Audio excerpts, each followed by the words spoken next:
కడప జిల్లా బద్వేల్ పట్టణంలోని శ్రీ ప్రసన్న వెంకటేశ్వర స్వామి ఆలయంలో వైఎస్ఆర్సీపీ అధినేత మాజీ ముఖ్యమంత్రి వైఎస్ జగన్మోహన్ రెడ్డి పుట్టినరోజును పురస్కరించుకుని స్థానిక ఎమ్మెల్యే డాక్టర్ దాసరి సుధా ఆధ్వర్యంలో ప్రత్యేక పూజలు నిర్వహించారు.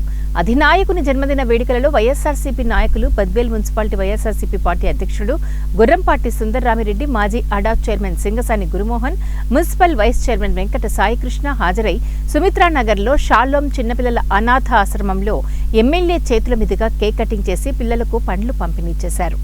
ఈరోజు వైఎస్ఆర్సీపీ పార్టీ అధినాయకుడు, మా పార్టీ అధినాయకుడైన వైఎస్ జగన్మోహన్ రెడ్డి గారి పుట్టినరోజు సందర్భంగా బద్వేల్ కాన్స్టిట్యున్సీలోని నాయకులమంతా మేమంతా కూడా వెంకటేశ్వర స్వామి టెంపుల్కి వచ్చాము.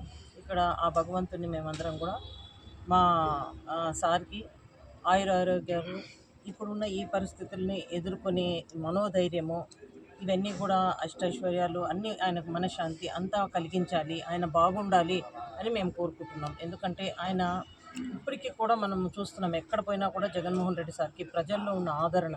ఎందుకంటే ఆయన పరిపాలన ఎప్పుడు చూడు ఆయన ప్రజలకు మంచి చేయాలన్న ఆలోచనతోనే ఆయన పరిపాలన సాగిందన్నది కూడా మనం అందరం కూడా చూస్తున్నాం. అయితే ఇప్పుడు రాబో కాలంలో ఆయన తీసుకోబోయే ఏమైతే కార్యాచరణలు ఉన్నాయో వాటన్నిటిలో కూడా ఆయనకు సక్సెస్ రావాలి. మరి నెక్స్ట్ జరిగే ఎలక్షన్స్లో తిరిగి ఆయనను ముఖ్యమంత్రిగా చేసుకోవాలని మేమందరం కూడా ఆ భగవంతుని ప్రార్థిస్తున్నాము. ఈ దిశగా మా అందరి ఆకాంక్షలు నెరవేరాలి, ఆయనకు విజయాన్ని ప్రాప్తించేలాగా భగవంతుడు దీవించాలని మేమందరం కూడా కోరుకుంటున్నాం.